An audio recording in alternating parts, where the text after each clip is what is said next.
When she walked out on the stage, she had what psychics call a force field around her that was so powerful that it would reach the back of that house. I remember that Dr. Blank, I guess he's gone on now into Dr. Blank heaven, wherever he is, but I could have taken a pot and hit him in the head, because I remember that he was, every time Judy wanted a pill, by golly, he was there to give it to her. Anything to help the studio, get her out on that set, get her working. Judy was always late on the set. I mean, she knew what she was doing when she walked out there, so she saved time by not having to do it over and over to get it right. She was just great. She was a real pro.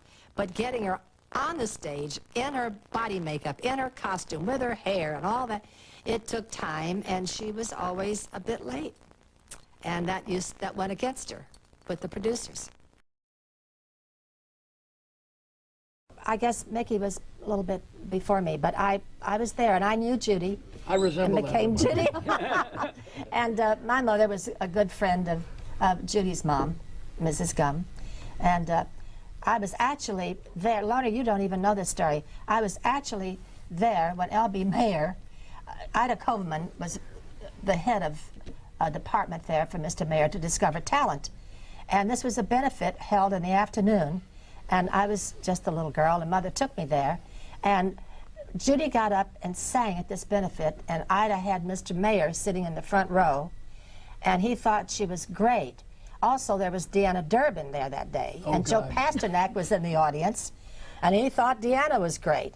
So it worked out beautifully. Judy got into contract to MGM, which was perfect, and Deanna Durbin went to Universal and did 100 Men and a Girl. I worked with her in Easter Parade. And the first thing I knew, Lorna, was she would be late on the set. Mm-hmm. But then when she was late, she always came in with a marvelous joke and got everybody laughing and so forth, and the director was not pleased. But Judy just couldn't help it. She was late sometimes. What are you going to remember the most about her, Ann? Her great talent and her love of the business. And even though she was ill toward the end of her life, she still went out and busted her butt and did a great job on the stage. Mickey? There'll never be another one. It was a woman's voice and a little girl's body, and it was powerful.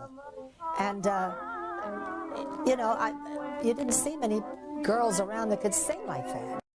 She has a force field in her body, an electrical force field, that when she turns this on, it would reach to the back of the theater. She was a high-strung individual. She was like a violin, really. And then she couldn't sleep, worrying about whether or not she's going to do good the next day. Then the mother would give her a sleeping pill. Then they have to get her up real early, and she was groggy, and they'd have to give her something to get her going. When you finish a day's shooting, you went home at 6. By the time you drove home, it was another hour to get home. By the time you ate your dinner, then you had to take your bath. Then you had to read your script, learn your lines. Hour-wise, it was hard. But you can imagine if somebody's on drugs like Judy was, that must have been a living hell for her. Minnelli is one of the most charming men you could possibly meet, and greatly talented. They both had a lot in common. They were both in show business. They could talk about scripts when they came home at night. They could talk about their friends. She was surrounded by a very intricate spider web of people that were yes people, people that were supposed to be her friends, but I think underneath it all, were they her friends? Because they gave her what she wanted, which destroyed her. There was Dr. Feelgood on the lot, who would kind of come in and give her things when she needed them. She didn't have anybody that she could really cling to. I think she was a person that had to be guided, and there was nobody there to guide her. She was literally like almost paralyzed. She just couldn't get on stage on time. She couldn't remember her lines. And she would have all these fights with people around her, and I think she was in a living hell. Judy has always been an emotional girl, and I think a lot of it probably was feeling sorry for herself. just feeling sorry for herself and not being able to do anything about it. She was like somebody drowning. I was shocked that there was a beautiful light that's been turned out. But I guess I wasn't really shocked because I knew that she had this drug problem. And I knew that it had to come to an end. So maybe God did her a favor. And you got to meet Judy and know Judy Garland very well. Oh, yes, I did know Judy Garland.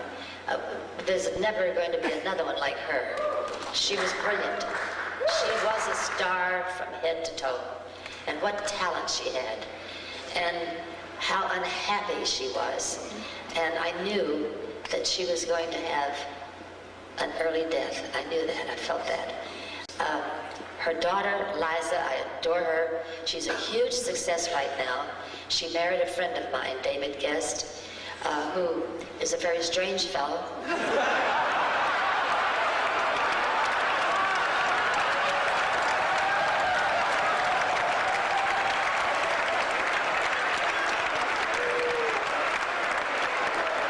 He's really kind of a Bengali, but he's got the weight off of her. He's got her singing again, and her body looks great. Her eyes are getting bigger and bigger. No, it's true. I was invited to the wedding. I couldn't go because Smithsonian Institute was honoring me. You can now nail me up on a wall.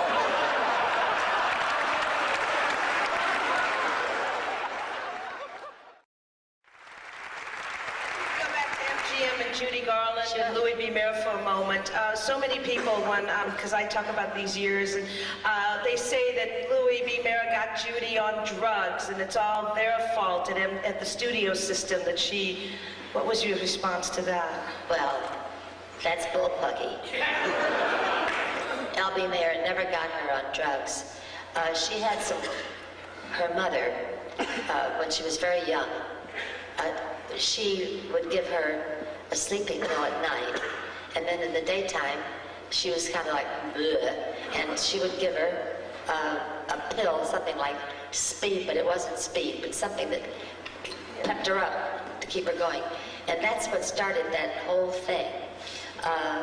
But the producers like Mayer and all of them over there, they didn't know. They were pleased that she was on the set, but somebody squealed.